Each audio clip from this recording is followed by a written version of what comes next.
Nah, apa itu asbabun nuzul? Secara literal, asbabun nuzul artinya adalah sebab turun. Di dalam Islam, asbabun nuzul adalah ilmu yang membahas tentang penyebab turunnya ayat-ayat Al-Quran.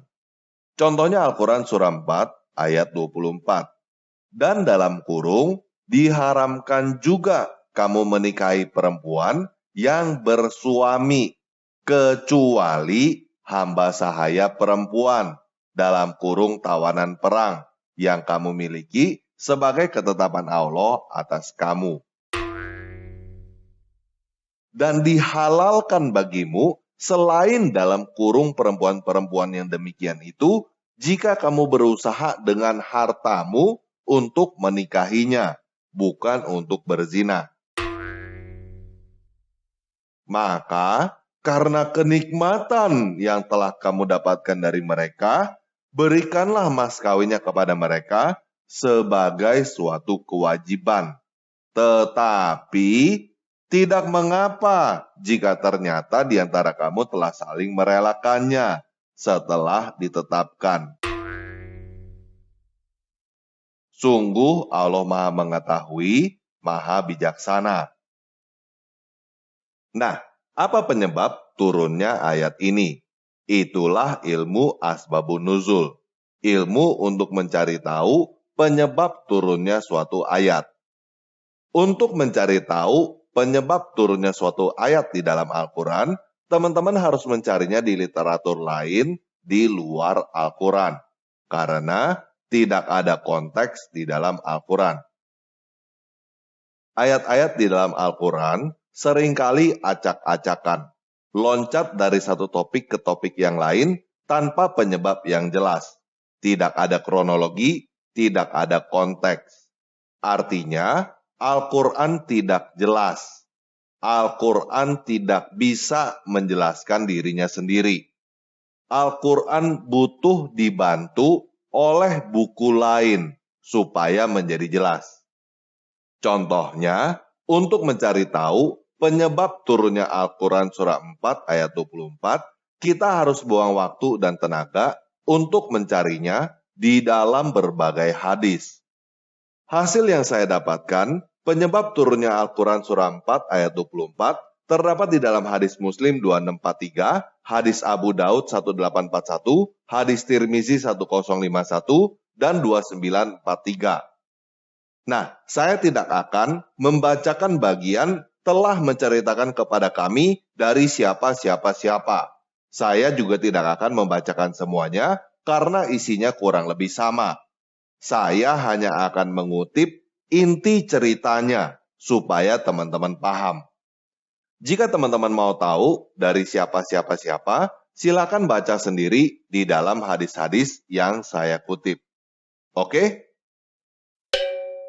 Pada saat Perang Hunain, Rasulullah Shallallahu Alaihi Wasallam mengirim ekspedisi ke wilayah Autas. Kemudian, mereka bertemu dengan musuh dan terjadilah pertempuran. Akhirnya, mereka dapat mengalahkan musuh dan berhasil menawan musuh. Di antaranya adalah tawanan wanita. Seakan-akan para sahabat Rasulullah Shallallahu Alaihi Wasallam keberatan menggauli mereka karena mereka memiliki suami-suami yang masih musyrik. Maka Allah menurunkan ayat mengenai hal itu. Dan diharamkan bagimu mengawini wanita-wanita yang bersuami, kecuali budak-budak yang kalian miliki. Dalam kurung, Allah telah menetapkan hukum itu sebagai ketetapannya atas kamu. Dalam kurung, An-Nisa ayat 24. Maksudnya, mereka halal bagimu setelah idah mereka habis. Tetapi, menurut Yazid bin Zurai, Rasulullah Shallallahu Alaihi Wasallam tidak menyebutkan jika telah usai masa idah mereka. Abu Sa'id Al-Khudri berkata, kami mendapatkan rampasan berupa wanita pada perang Autas. Mereka memiliki suami yang masih pada kaumnya. Hal itu disampaikan kepada Rasulullah Sallallahu Alaihi Wasallam. Turunlah ayat, dan dalam kurung diharamkan juga kamu mengawini wanita yang bersuami kecuali budak-budak yang kamu miliki. Maksudnya, budak-budak yang dimiliki yang suaminya tidak ikut tertawan bersama-samanya.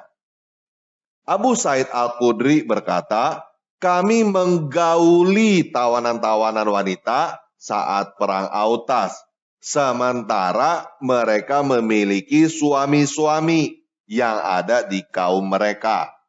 Mereka menyebut hal itu kepada Rasulullah Sallallahu Alaihi Wasallam, kemudian turun ayat, dan dalam kurung diharamkan juga kamu mengawini wanita yang bersuami, kecuali budak-budak yang kamu miliki. Al-Quran An-Nisa ayat 24. Nah, itulah yang namanya asbabun nuzul, penyebab turunnya ayat.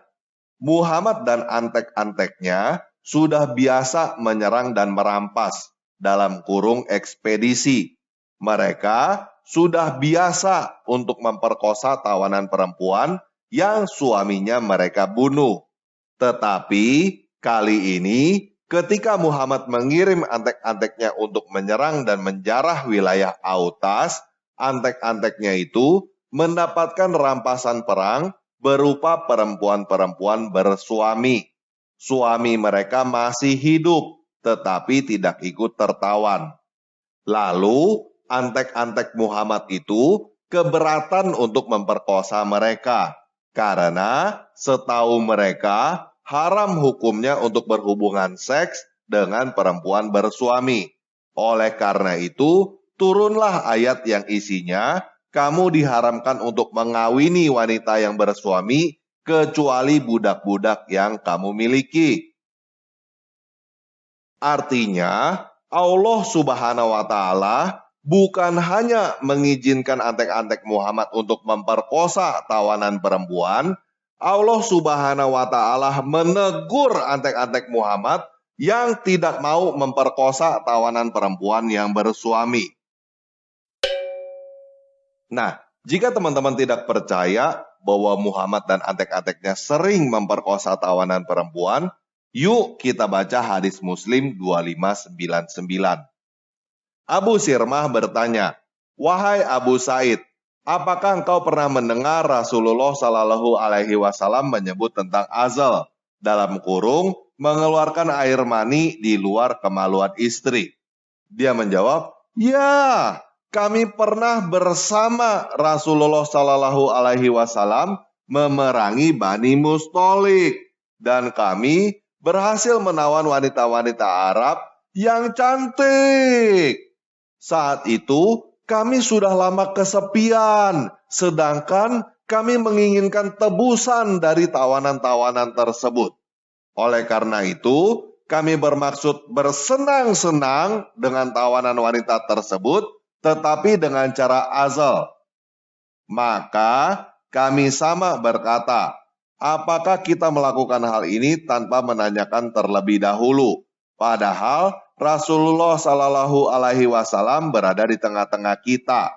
Lantas kami menanyakan hal itu kepada Rasulullah Sallallahu Alaihi Wasallam, maka beliau menjawab, tidak ada mudarat jika kalian tidak melakukan hal itu. Sebab sesuatu yang telah ditetapkan oleh Allah Azza wa Jalla harus tercipta, maka ia akan tetap ada hingga hari kiamat. Nah, jika teman-teman masih kurang jelas, hadis Abu Daud 1857 menjelaskannya dengan lebih jelas. Abu Sa'id berkata, aku pernah keluar bersama Rasulullah Sallallahu Alaihi Wasallam ketika perang bersama Bani Mustalik. Kemudian kami mendapatkan wanita tawanan Arab dan kami menginginkan wanita, dan terasa berat kondisi kami yang kurang melakukan jima. Sementara kami menginginkan tebusan, maka kami hendak melakukan azal. Kemudian kami mengatakan, apakah kita akan melakukan azal sementara Rasulullah Sallallahu Alaihi Wasallam berada di antara kita, sebelum kita bertanya kepada beliau mengenai hal tersebut. Lalu kami bertanya kepada beliau mengenai hal tersebut. Lalu beliau berkata, kalian tidak akan tertimpa sesuatu yang membahayakan kalian meski tidak melakukan azal. Tidaklah suatu jiwa yang tercipta hingga hari kiamat, melainkan jiwa tersebut memang harus tercipta. Jadi, ketika Muhammad dan antek-anteknya merampok Bani Mustolik, mereka menculik perempuan-perempuan Arab yang cantik sebagai tawanan. Mereka mau memperkosa, dalam kurung bersenang-senang dengan perempuan-perempuan itu, tetapi mereka takut perempuan-perempuan itu akan hamil, karena mereka meminta tebusan. Artinya, perempuan-perempuan itu akan dikembalikan kepada kaumnya ketika kaumnya membayar uang tebusan. Oleh karena itu, mereka terpikir untuk melakukan azal. Mereka terpikir untuk memperkosa, lalu mengeluarkan peju mereka yang menjijikan itu di luar kemaluan si korban, supaya si korban itu tidak hamil ketika dikembalikan. Mereka minta izin kepada Muhammad untuk memperkosa tawanan yang akan dikembalikan ketika ditebus dengan cara tidak mengeluarkan peju mereka yang menjijikkan ke dalam kemaluan si korban, supaya si korban tidak dikembalikan dalam keadaan hamil. Jawaban Muhammad, kalian tidak akan tertimpa bahaya walaupun tidak mengeluarkan peju di luar kemaluan si korban. Jika Allah mau perempuan itu hamil, ya sudah hamil aja. Nah, menurut teman-teman, apakah Tuhan akan memilih seorang kepala perampok, penculik, dan pemerkosa sebagai nabi? Menurut kamu, apakah seseorang yang menjadi otak atas penyerangan, perampokan, penculikan, dan pemerkosaan adalah seseorang yang berakhlak mulia? Jika menurut kamu, Muhammad adalah nabi, Muhammad adalah manusia yang berakhlak paling mulia, itu adalah hak kamu. Tetapi, menurut saya, Muhammad sama sekali bukan nabi. Menurut saya, banyak sekali manusia lain yang berakhlak lebih mulia. Saya bahkan cukup yakin, siapapun juga kamu berakhlak lebih mulia daripada Muhammad. Karena kamu tidak menjadi dalang, otak segerombolan perampok yang datang untuk memperkosa segala macam tawanan perempuan. Tawanan perempuan yang bersuami diembat, bahkan tawanan perempuan yang akan dikembalikan dengan tebusan juga tetap diperkosa dengan peju yang menjijikan di dalam kemaluan si korban.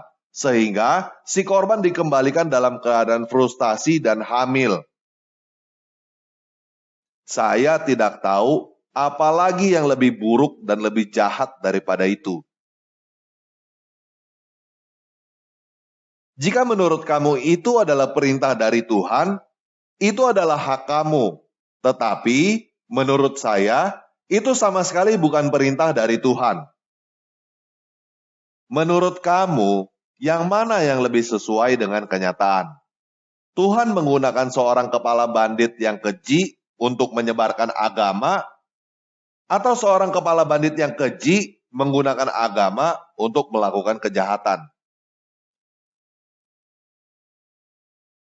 Kalau teman-teman berkata, jika Muhammad seperti itu, pasti dia akan dilaknat Tuhan, saya mau ingatkan bahwa kenyataannya Muhammad mati diracun oleh perempuan Yahudi yang menjadi korban.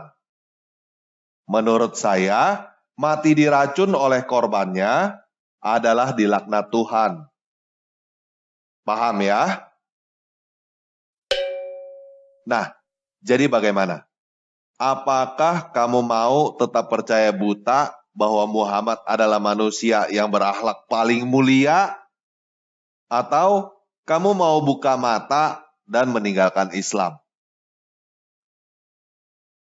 Silakan pilih sekarang sebelum terlambat.